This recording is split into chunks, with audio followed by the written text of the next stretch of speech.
เจ้าคณะพระสังฆาธิการภิกขุสงฆ์สามเณรจุตนจุองค์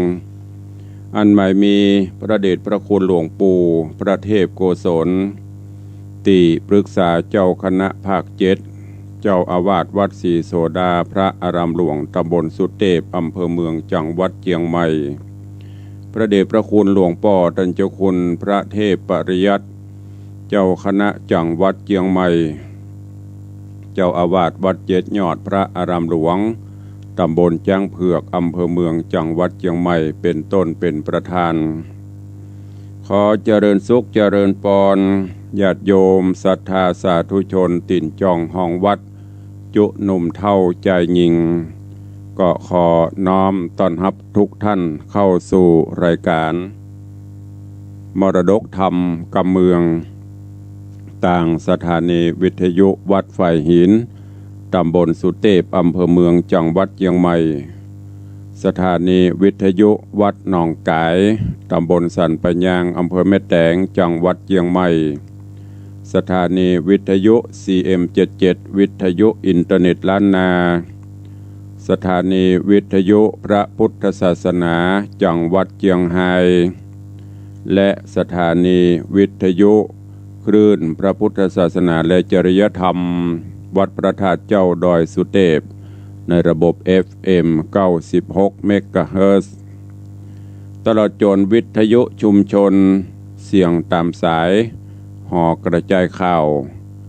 ตามวัดตามวาตามหมู่บ้านต่างๆพร้อมกันนี้กราบถวายการต้อนรับครูบาอาจารย์ท่านเจ้าพระเถรานุเถระภิกขุสงฆ์สามเณรแล้วก็เจริญปอนต้อนรับอย่างญาติโยมศรัทธาที่ได้เข้ามาติดตามรับชมรับฟังการไลฟ์สดต่างสถานีมรดกธรรมของวัดวังสิงคำตลอดจนต่างเฟซบุ๊กไลฟ์ของ104ธรรมะคลายเครียดเฟซบุ๊กไลฟ์ของวัดฝ่ายหินและเฟซบุ๊กไลฟ์ของญาติธรรมครูบาอาจารย์ที่ได้กดแชร์เสียงธรรมะสู่ญาติโยมสู่กลุ่มเพื่อนๆในเวลานี้รายการนี้ดำเนินโดยอาตมภาพพระครูวิสิตศิลาภรณ์เจ้าคณะตำบลป่าแดดเจ้าอาวาสวัดวังสิงคำตำบลป่าแดดอำเภอเมืองเชียงใหม่จังหวัดเชียงใหม่เป็นผู้ดำเนินรายการนำเสียงธรรมะมาพบมาปะกับทุกท่านเป็นประจำตั้งแต่เวลานี้เป็นต้นไปประการวันนี้ก็เป็นวันพระวันศีลการเวลาวันเวลาไปอย่างรวดเร็วซึ่งเขาเรียกแป๊บเดียวก็วันพระวันศีลแล้วก็เป็นประจำกู้วันพระวันศีลก่อนที่จะได้ฟังน้ำฟังธรรมก่อนที่จะได้พบได้ปะได้ตักตายอู้เอ่ยกันนั่นก็จะได้นำป่าทุกท่านเข้าเฝ้าพระผู้มีพระภาคเจ้าไหว้พระนบธรรมพร้อมกันแล้วจากนั้นก็จะได้ฟังน้ำฟังธรรมกันเป็นลำดับไปขอนิมนต์และเจริญปอนเจิญทุกท่านเนอะพร้อมใจกันกลั่นจิตกลั่นใจให้ใสสะอาดท่านผู้ใดที่ได้เตรียมดอกไม้ธูปเทียนไว้ก็ได้เตรียมยืดโยงองค์การมีธูปมีเทียนจะจุดธูปจุดเทียนก็จุดแล้วก็จะได้เข้าเฝ้าองค์สมเด็จพระสัมมาสัมพุทธเจ้าพร้อมกันณโอกาสบัดนี้ อิมินาสการะนาพุทธังอภิปูชยามะอิมินาสการะนาธัมมังอภิปูชยามะอิมินาสการะนาสังฆังอภิปูชยามะอะระหังสัมมาสัมพุทโธภควาพุทธังภควันตังอภิวาเทมิส วากขาโตภควตาธัมโมธัมมังนะมัสสามิสุปฏิปันโนภควโตสาวกสังโฆสังฆังนะมามิหันธมยังพุทธัสสะภควโตบุพภาคณะมะกาลังกะโรมะเสงนะโมตัสสะภควโตอะระหะโตสัมมาสัมพุทธัสสะนะโมตัสสะภควโตอะระหะโตสัมมาสัมพุทธัสสะนะโมตัสสะภควโตอะระหะโตสัมมาสัมพุทธัสสะอิติปิโสภควาอะระหังสัมมาสัมพุทโธวิชชาจรณะสัมปันโนสุขโตโลกวิทูอนุตตโรปุริสะธรรมัสสารถิสัทธาเทวมนุษสานังพุทโธภควาติสวากขาโตภควตาธัมโมสันทิฏฐิโกอากาลิโกเอหิปัสสิโกโอปันญิโกปัจจตังเวทิตโปวินยูหิติสุปฏิปันโนภควโตสาวกสังโฆอุชุปฏิปันโนภควโตสาวกสังโฆญาญะปฏิปันโนภควโตสาวกสังโฆสามีจิปฏิปันโนภควโตสาวกสังโฆยะทิทางจัตตาริปุริสายุคานิ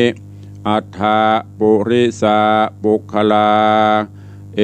สะภควโตสาวกสังโฆอาหุนยโยปาหุนยโยทักขินยโยอัญชลีกาละนิโยอนุตตรังปุญญเขตังโลกัสสาติ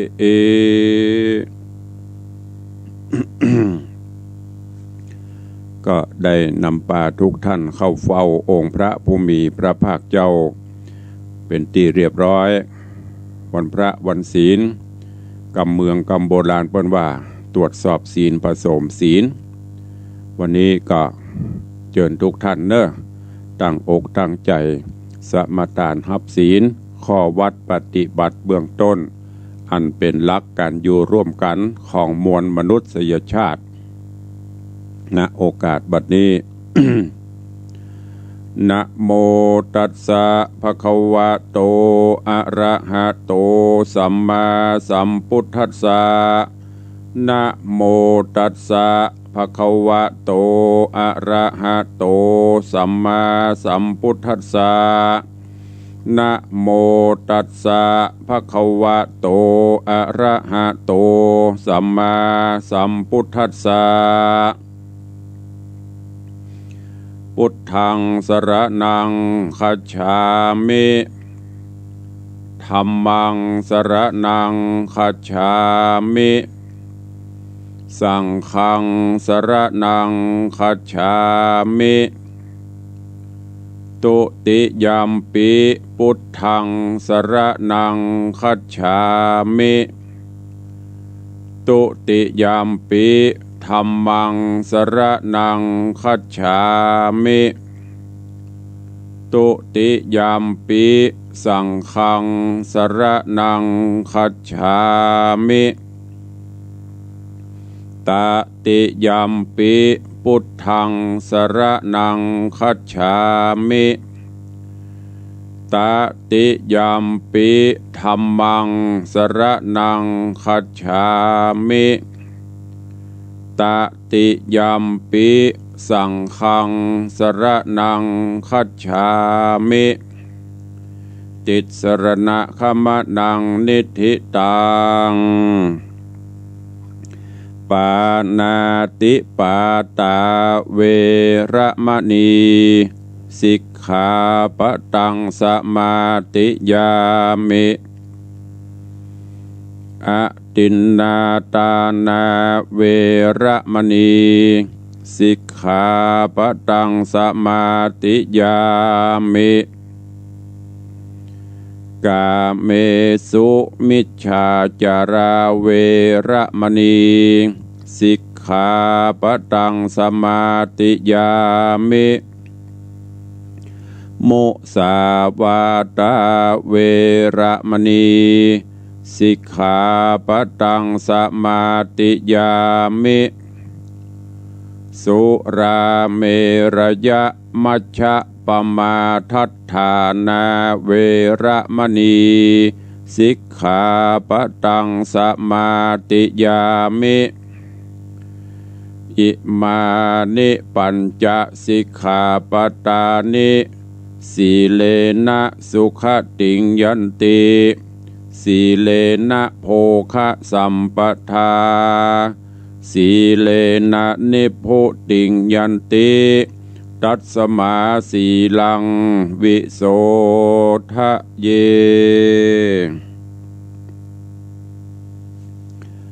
ได้นำปาทุกท่าน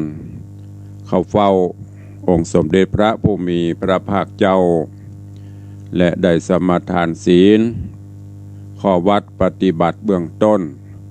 หลักการอยู่ร่วมกันของมวลมนุษยชาติปริปุณณังไปวันนี้วันพระวันศีลเดือนยี่แฮม8 ค่ำหลังจากที่ได้ลอยกระทงส่งเคราะห์เลาะน้ำปนไป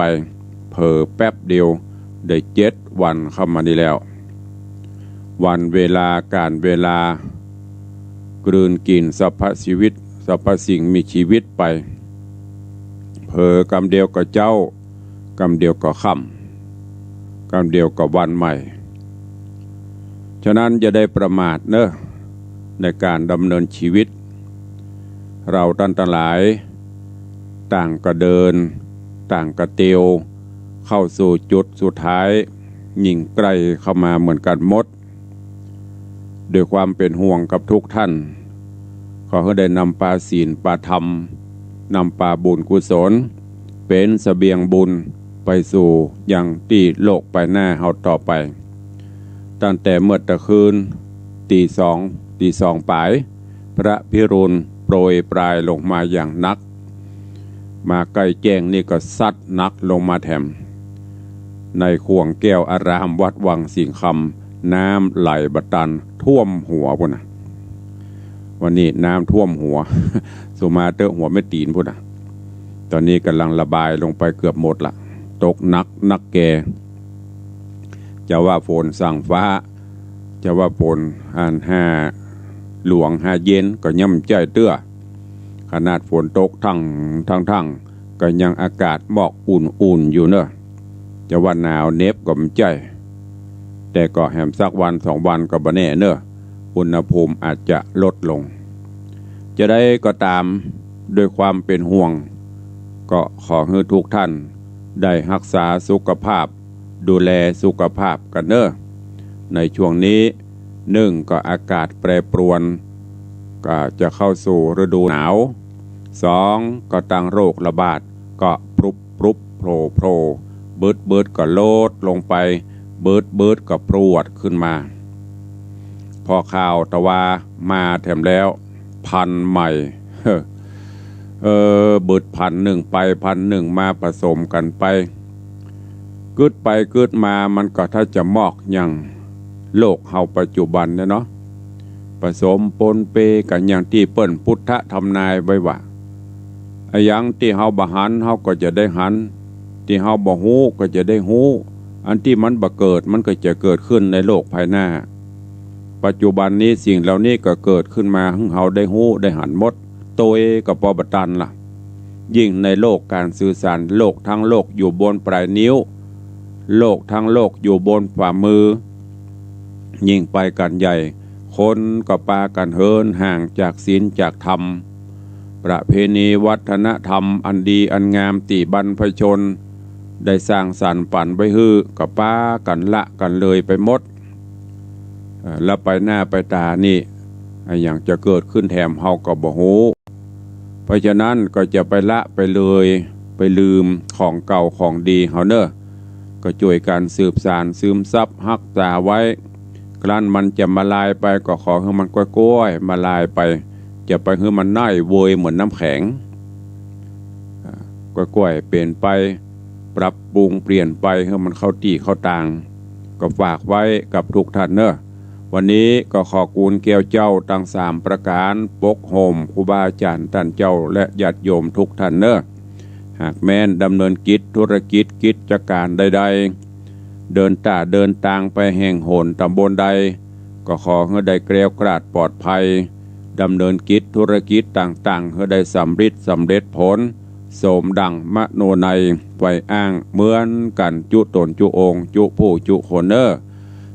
ณโอกาสบัดนี้เชิญทุกท่านได้ตั้งอกตั้งใจสดับรับฟังพระสัทธรรมเทศนาหลักธรรมคำสอนขององค์สมเด็จพระสัมมาสัมพุทธเจ้าในเรื่องตัณหา3เง่าที่ได้เทศนาคือทุกท่านได้รับฟังกันไปมาถึงยังผูกทวนที่2ตอนที่2ก็ฟังแล้วเก็บแกะก้อนไกเอาสาระแก่นสารเนอะเอาไปใช้ในการดำเนินชีวิตประจำวันก่อนที่จะได้เทศนาธรรมดังที่ได้ปฏิบัติ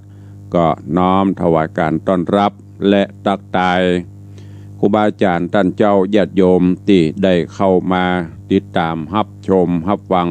ต่างหน้าจอ Facebook ไลฟ์กันก่อนส่วนญาติโยมที่อยู่ต่างบ้านต่างจองฟังจากวิทยุกำเดียวตารายการเฮาก็ก้อยมาตักมาต่อมาอู้มาจากันเนาะถวายการต้อนรับตุปีสิทธิชัยอินทวันโนเนอะกราบไหว้สาครับเช่นเดียวกันเนอะกับไหว้สาตัวเองท่านอาจารย์หลวงพ่อธรรมโคสถิตเจติยารักษ์ท่านเจ้าคณะตำบลแม่แฝกใหม่เจ้าอาวาสวัดเจดีย์แม่ครัวขอน้อมกราบไหว้สาท่านเจ้าครับกราบไหว้สาท่านเจ้าอาจารย์พระครูสิริวชิโรภาสคอปเตอร์ครับสมบูรณ์แห่งสันปะไฟปะม่วงนิคมอุตสาหกรรมละปูนก็ได้ติดตามรับชมสาธุครูบาในวังไหว้สาอันป่อเลี้ยงตั้งสันปะไฟด้วยเนอะเจริญปอนโยมปี้อัญชลีคำกิติเจริญปอนยายเพลินเพื่อนเกษตรกับไหว้สาเจ้าสาธุเจริญปอนโยมทองคำที่วงคำไหว้สาเจ้าสาธุอนุโมทนาเจริญปอนเนอะเจริญปอนโยมแอดเท่งไทยแลนด์ นี่ก็เป็นลูกศิษย์คนโปรดปุ้นอยู่ตังนครศรีธรรมราชปุ่นอยู่ต่างบ้านเกิดเมืองนอนเปิ้นอยู่จังหวัดสตูลวันนี้ได้เข้ามาชมก็อำนวยอวยพรเฮเนอร์ขอให้สำเร็จผลเจริญการกุ้งรุ่งเรืองอันนี้เป็นลูกศิษย์มาอยู่ก่อนก็บละบลืมถ้าได้ขึ้นมาเชียงใหม่ก็จะแวะมากราบมาไหว้ตลอดก็เป็นลูกศิษย์คนหนึ่งขอให้เจริญการกุ้งรุ่งเรืองเนอะนะครับโยมบุญมาถวายการต้อนรับท่านเจ้าตุปีสมพรทิตะโสพโนกำลังรับชมอยู่สาธุเจริญปอนโยมแม่ครูเหรียญทองจันทีกราบไหว้สาเจ้าสาธุเจริญปอนตุปีสมพรว่ากราบไหว้สาครับหลวงพ่อธรรมพระครูขอกราบไหว้สาเหมือนกันเนอะเจริญปอนโยมแม่บัวเงินบุญชัยพี่ไอ้พรชัยกำลังติดตามรับชมรับฟังอยู่โยมพี่หมอมัทนาอัมพันธ์เจริญปอนโยมพลอยใจดีเจริญพรโยมเพชรแล้วก็เจริญปอนปเลี้ยงธนวัฒน์แม่เลี้ยงทัดพิชาสุสิงคำ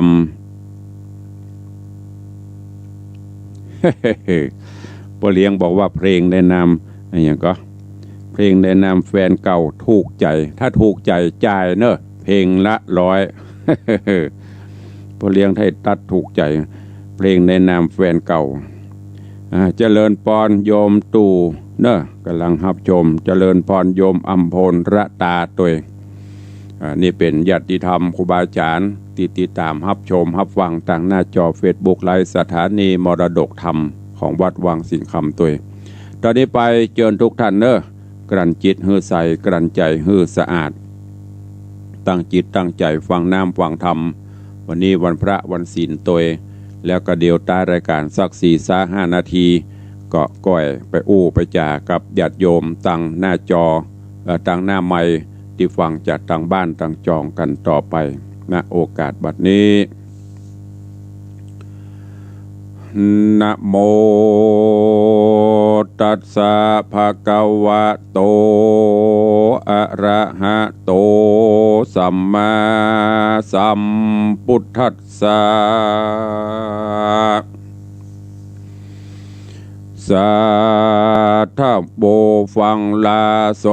ตุจนะสัพพุริสะตังลาย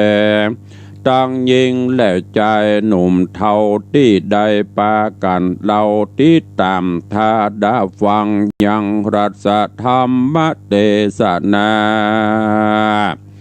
ตัณหา3เงาลำดับมาแล้วเล่าผูก2 ตอน 2เนื้อเจ้าขอเจิญศรัทธาตั้งหลายหนุ่มเท่าจูงตั้งจิตใจเล่าถ่อมทาดาฟังต่อไปไปนานีและนาตะตาในกาละยามนั่นนายังมี2 ขาผัวเมียผู้เฒ่าหากอยู่เฝ้าป่าจ้าแดนดินอยู่สะแหวงกินกับสรีระซากอันเปิ้นหากจ้างเผาผีสิ่งของใดดีเสื้อผ้ามอนหากอมราคาเอามาเป็นของอัตตา2 เท่าก็มีแลนะตีนอนนะ2 ขาผัวเมียปู่ย่าเท่ามาหันมาหาเด่นเจ้าเขายังจอดศาลาจิงปากันไปไหว้สาถามเหตุว่าต้านเข้ามาในโค้งเขตป่าจ้าผีตายมีใจหมายสันใดแดหรือว่ามาพายแผ่เมตตาป่ำเปงภาวาสนาภายโพดยังสัตต้องโตดเป็นเพศเป็นผี2 ข้ายินดีบ่น้อยขอต้านกล่าวถอยกำงามตอบคำถามแห่งตูคาอันอยู่ทาดาฟังนิเดเตเทโรที่นันพระมหาเถรเจ้าตนชื่อว่ากาลีจริงใครว่าตีตอบถอยเป็นกำเป่งป้อยอากาถาว่าแก่2 ขาผู้เท่าวัดุราปอออกแม่ออก2 ขาฟุ้งอริญาจาดเจ้าเจือจาดเผาขี้ยามต้นเป็นลูกศิษย์พระสัทธาเป็นเจ้าปฏิบัติกองเก่าบ่ยานย่อนบ่พายพรกรรมฐานเนื้อเฮือปัญญาญาณส่องแจงหูกองแห่งสัมภาวะธรรมปฏิบัติกรรมอันจอบประกอบโดยกองวัดบังสุกุลเพื่อเฮือเป็นกุลไปนะเธอเอาผ้าเป็นอารมณ์ตามวินัยนิยมแบบเบาอันพระพุทธเจ้าหากสั่งสอนมาโดยเหตุนี้นะตัวเฮาจริงพัฒนา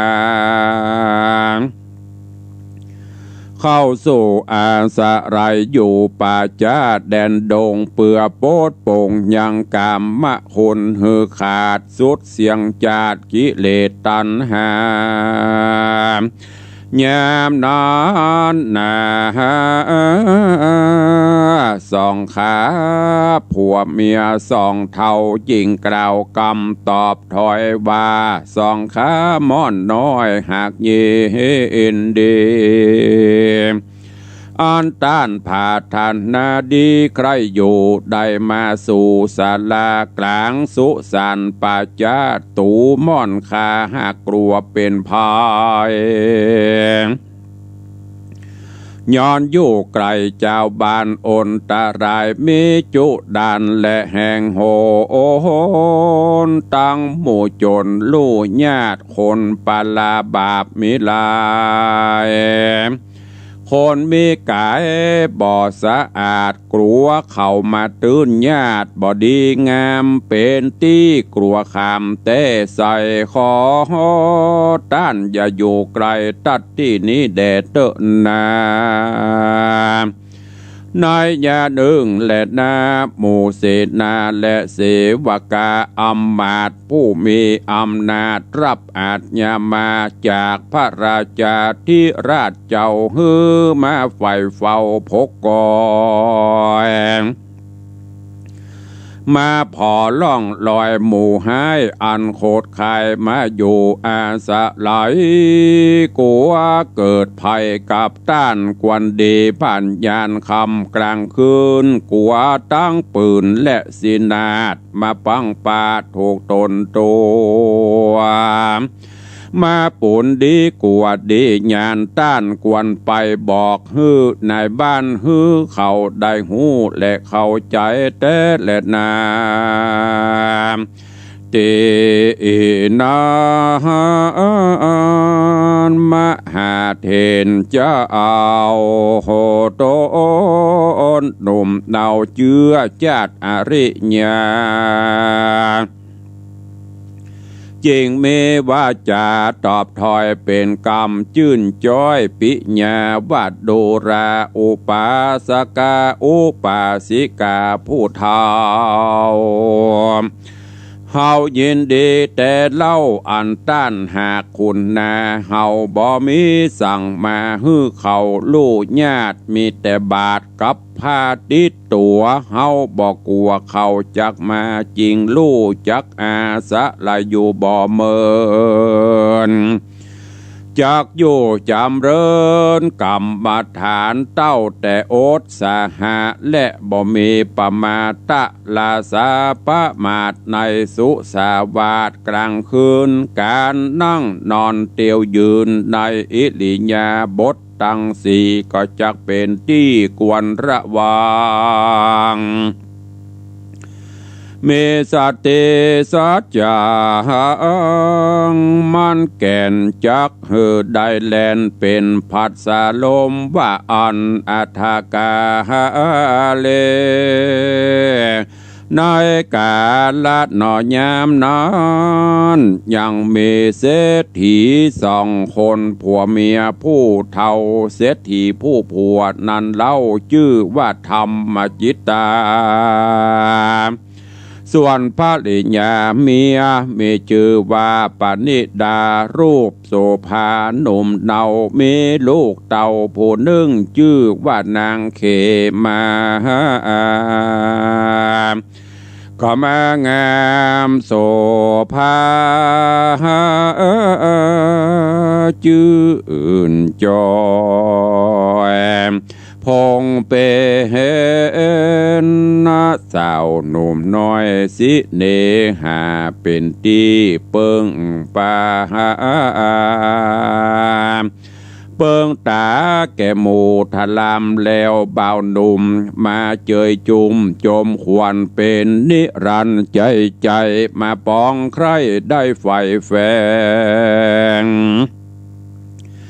หากนางจอมแปงนางเขมามากนักหนาก็มีแลนาสาปิเขมาส่วนอันว่านางเขมานางธิดางามบ่อเศร้าอายุบ่อเท่าตันแก่ก็รีบเข้าแผ่สู่มรณะ ย้อนเปียติโรโหกามาปาดชีวิตเสียงขาดมือมอนสองตามอนป้อแม่เท่าจวงจับเขาเมาวินปั่นบาโคนตัวหน้าป้ากันเสียดายมากนักแต่แหลดนาส่วนคนต่างหลายเขาคงควายส่งสะการยังสรีละซากช่วยกันหามจากลากซากแห่งนางเขมางามหนุ่มเน่าป้ากันไต่เต้าเข้าสู่ป่าจ้าสุสานก็มีแหลดนาอาถาน้อยกาดละยามนอนสองขาผัวเมียผู้เฒ่าข้าเองเล่ากองดีว่ากวนเอาซากผีฮือเป็นประโยชน์ฮือคนตั้งหลายหันโตดในวัฏสงสารจริงไปบอกอย่างอาการฮือธรรมจิตตะธรรมจิตติเศรษฐีหูแจ้งว่าลูกศิษย์แห่งพระมุนีนา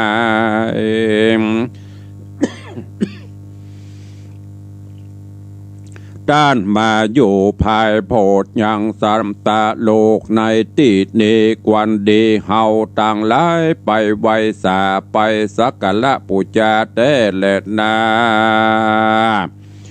ยามนอนยังมีเศษนาอำมาตย์ผู้หนึ่งแห่งพญาปะเสนที่โกศลราชตนองค์อาจอันเป็นกษัตริย์ราชเมืองสาวัตถีเสนาบดีก็นำเอาเขาสันไปไว้สาตุนกล่าวฮือพญา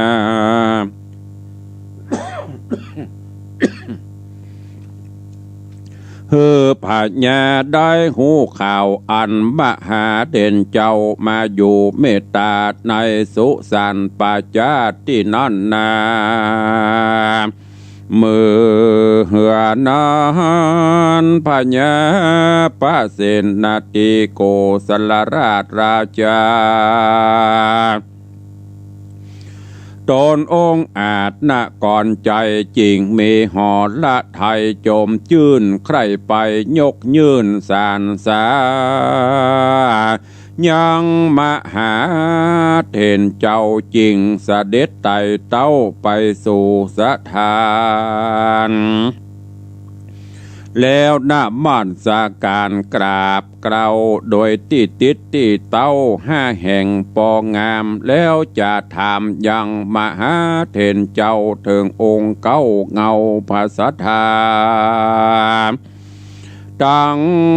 ฝ่าสาวกรรมตั้งสาวกามวลหมู่ว่าพระสถิตอยู่หนใดสุขสบายหรือว่าทุกข์ยากหรือถ้ารงลำบากโดยเปียทิโลกาวาอันเมื่อนั้นมหากาลีเทนตนฉลาดจริงแสงสวัสดกรรมดีไข่กรรมดีแก่พระญาเจ้าบอกเล่าเก้าไขขี่ญาแห่งพระสัทธาพุทธเจ้าจุประการแล้วแจ้งอาการบอกเล่าแก่พระญาเจ้าราชาว่าขอนผีนางเขมากวนดีเอาไว้ก่อนในลงบอกกวนโปรดโป่งเผาไม้กวนเอาไว้เป็นปริศนาเพื่อเฮโยคาวัจละเจ้า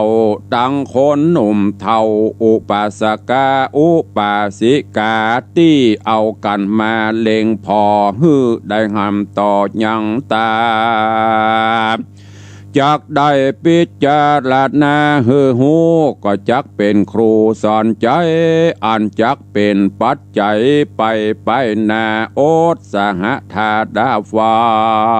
ง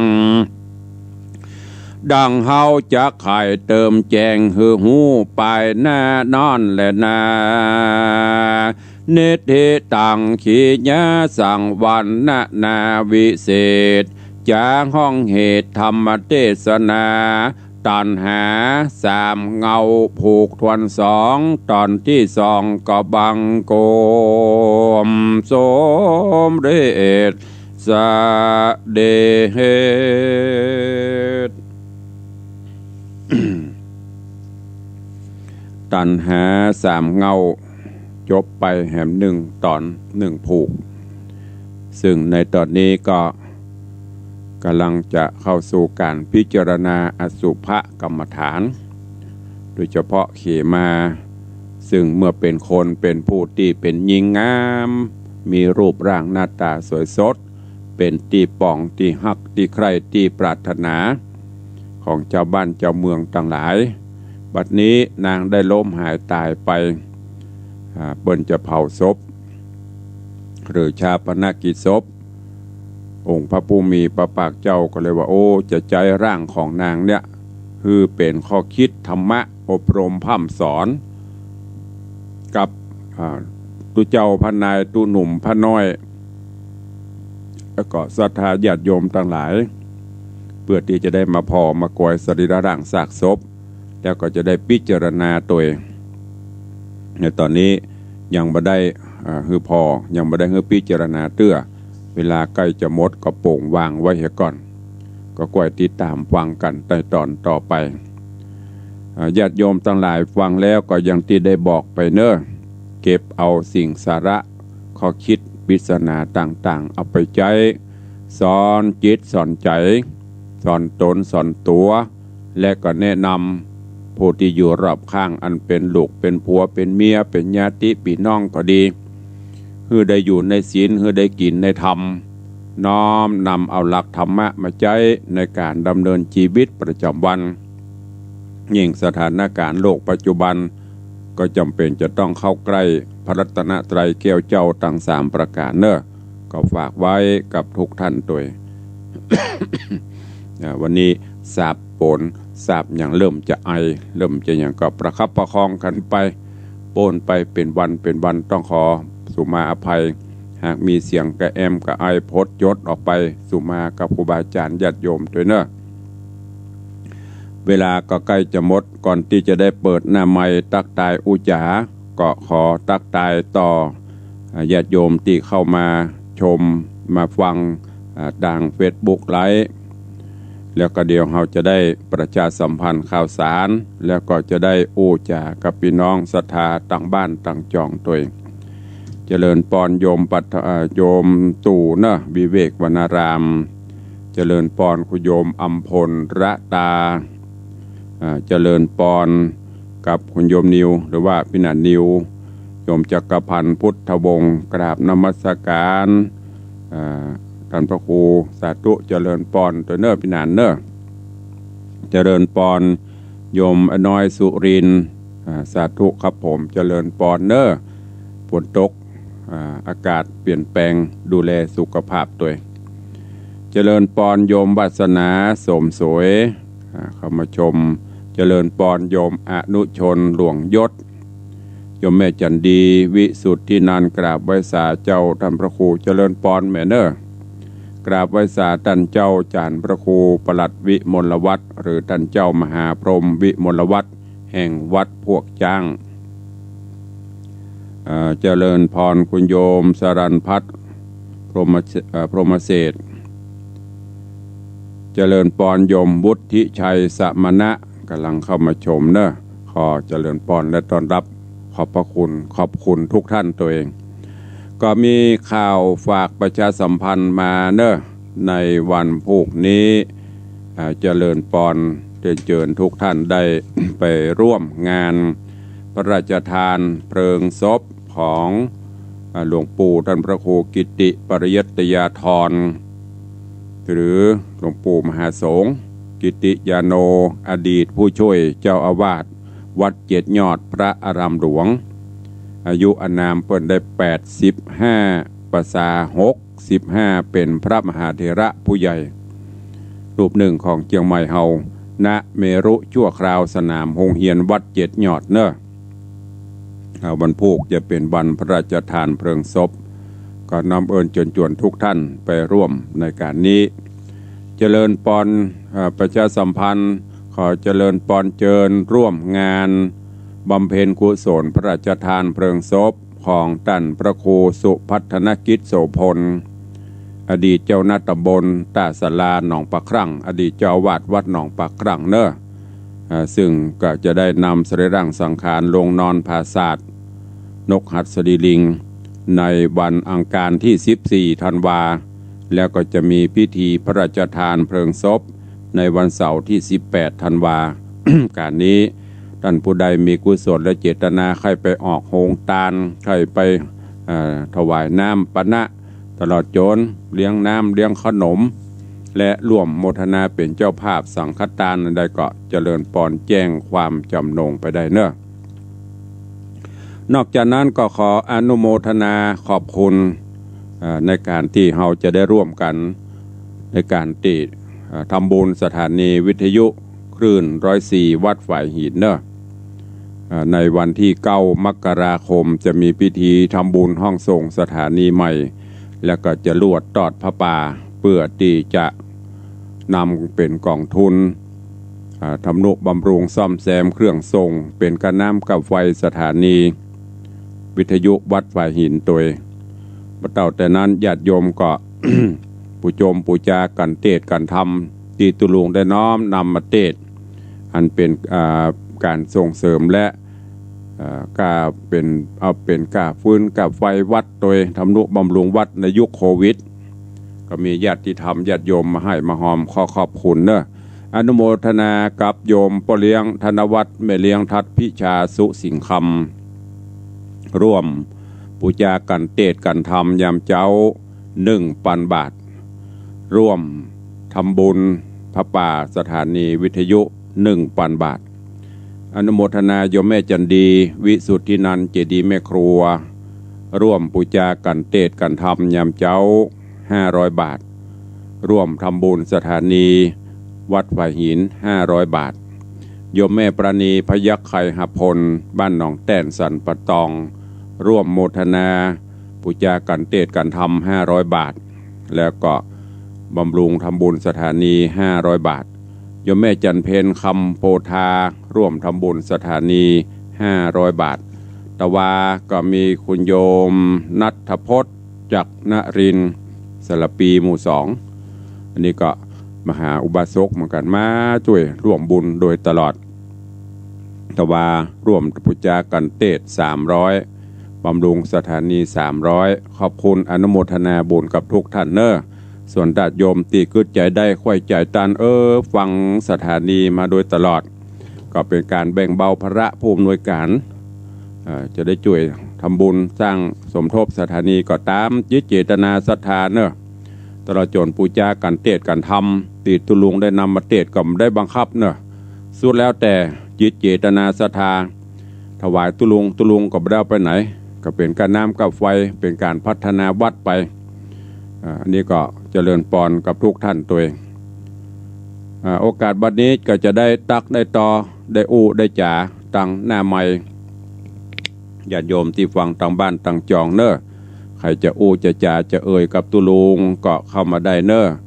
0817836540ฟังอยู่ที่ไหนตั้งใดมีใครมีส่วนร่วมใครตักใครตาลเจริญปอนโยมปอเลี้ยงธนวัฒน์สุสิงคำ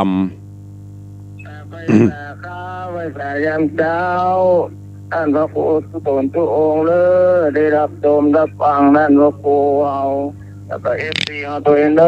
ยังเอา100 เดียวเพียงละ100ปอกะมาไปปอข่มดิ้วใหญ่เอากำน้อยเอาหลายเถื่อหรอไว้แต่ข้าวกำลังใจเด้อได้ครับตูอนุโมทนาบุญรักษาเนอ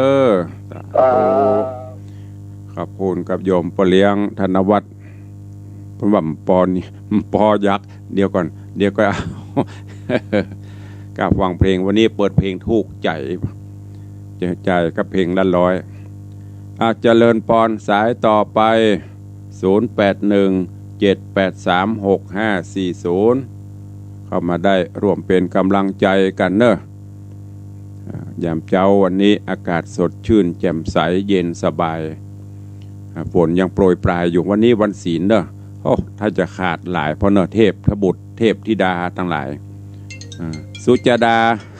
สุจดามาวัดแล้วว่ามาจะบุญมาแล้วก็เจริญปอนพี่ไอ้พรตรีสาธุครับผมฟังอยู่ครับเจริญปอนฝนตกนะครับฝนตกก็ตามแม่ริมตกสักตีสองนะครับตุ๊นั่นก็ตกตั้งตีสองมาเหมือนกันครับผมมาจากตุ๊บุญรักษาพี่ไอ้พรตรีบุญชัยโอ้สายรุดไปแล้วไม่นางเข้ามาใหม่ลูกเบาของอันโยมแม่เท่าบวงเงินเจริญปอนสิงห์เหนือนมัสการฝนจะดีตกจนปันนะครับก็จะหักเหมือนเดียวกันเนี่ยกะในวังเขาต้นน้ำท่วมหัวโตมาหลายบตันเจ้าดีละตอนนี้แห้งละเอาไม้สวกโอ้โหไม้สวกล้างน้ำลายระบายบตันเศษไม้เศษอย่างไปจุดหูมันใบไม้นะกะเจ้าใบไม้บดหูมันลงน้อยโดยสวกตุเจ้าเขาจัดการเรียบร้อยละสาธุน้ำแม่เนอร์นมัสการเจ้ารักษาเด็กหญิงเหรียญทองเจริญปอนไม่ตัดเจ้าจบแล้วนะเจ้าจะไปวัดแล้วนะเจ้าไม่ได้ใส่บาตรที่บ้านถนนน่ะวันนี้วันนี้เป็นนะเจ้าไปวัดเจ้าสาธุอนุโมทนาบุญเด้อสาธุเจ้าขอบคุณเจ้าแม่ครูเหรียญทองเพื่อจะไปวัดฟังธรรมจบแล้วก็ไปวัดจับพอดีขวายล่ำกับดีเจ้าล่ำกับมืดตื้อเอาสายต่อไป0817836540เหลือเวลาอีก3นาทีก็จะหมดเวลาจะได้ล่ำได้ลาได้จากกันเด้อวันนี้แฮมเบอร์ตัง96ก็จะมีวันนี้2รายการภาคเช้าอยู่ที่104ภาคบ่ายอยู่ที่อัน96บ่าย3 โมงถึง4 โมงวันนี้เจริญปอนแม่เลี้ยงสุจดาฟังด้วยท่านด้วยรู้เป็นกำลังใจวันนี้มันได้ไปวัดสักว่าแล้วแม่แล้วการบ้านคงมีอยู่เพลงนี่แหละท่านใจโบเลี้ยงขนาดโลมาจะคือด้านอย่างเพลงละฟันก็ทุดแล้วแต่เพราะว่าท่านจัดเพลงถูกใจขนาดแล้วมาถูกใจไม่เลี้ยงอ่ะมาถูกใจเจ้าอันบอกเจ้าอันนมัสการนะจ้าบุญปุปารักษาเด้อท่านเด้อถ้าถูกใจไม่เลี้ยงหื้อตะใดถ้าถูกใจไม่เลี้ยงกันไม่เลี้ยงก็คือส่งบัตรคืนไม่เลี้ยงใครมีสักหื้อนักแล้วพ่อเลี้ยงถ้าหื้อนักแล้วพ่อเลี้ยงเขาต้องว่านะเขาต้องมาหนึ่งจริงกับพ่อเลี้ยงนะท่านว่าจ้านมัสการเด้อปุปารักษาเด้อมุขจ้าเจริญปอนไม่สตาวเจริญปอนอยู่หนองว่าขังพี่เนอร์แม่มีสีนี่โทรกับพี่เนอร์แม่มีสีสาธุอนุโมทนาเนอบุญรักษา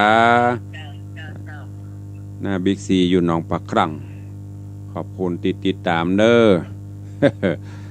พ่อเลี้ยงไม่เลี้ยงว่าใดอันถูกใจพ่อเลี้ยงจะฮื้อ2 ปันกระจ้างเตอะอีหรอถูกใจไม่เลี้ยงฮื้อ2 บาทเกิ่งเสียวกันเล่นอู้กันนัวไข้หัวกันเบ้นจะได้ไข้หัวกันสุขภาพจิตจะได้ดีขึ้นตื่นเจ้ามาอากาศสดชื่นทำใจให้ร่มเคลียร์งานต่างๆความเศร้าหมองต่างๆเอาละทิ้งไปแต่ว่ามันเป็นอดีตวันนี้เป็นปัจจุบันทำปัจจุบันวันนี้ให้ดีที่สุดเอาสายสุดท้ายมีไหมเอ่ยถ้าบ่มีก็จะได้ล่ำลากันแล้วมีแล้วเนาะบ่มีก็ขอรวดล่ำลาญาติโยมศรัทธานาบุญเด้อวันนี้ก็ได้ได้จ๋าอันใดออกไปบ่ถูกบ่ต้องขอสุมาอภัยครูบาอาจารย์ญาติโยมเด้อโดยจุดประสงค์เพื่อให้ได้ไข้หัวได้ยิ้มแย้มแจ่มใสอากาศสดชื่นแปลงใจให้สบายยามเจ้า หากแม้นมีสิ่งใดดีๆวันนี้ก็ขอมอบให้ญาติโยมศรัทธาเนอะขออาราธนากุลเกี่ยวเจ้าทั้ง3ประการอภิบาลปกห่มปกปักรักษาครูบาอาจารย์ต้านเจ้าปออกไม่ออกศรัทธานาบุญทุกท่านขอให้ได้อยู่ดีมีสุขเจริญการกรุงรุ่งเรืองสำเร็จผลขอให้เจริญไปด้วยอายุวัฒนะสุขะพละเหมือนกันจุผู้จุคนจุตนจุองค์เนอจัตตารโอธรรมาวัฏันติอายุวันโนสุขังพลัง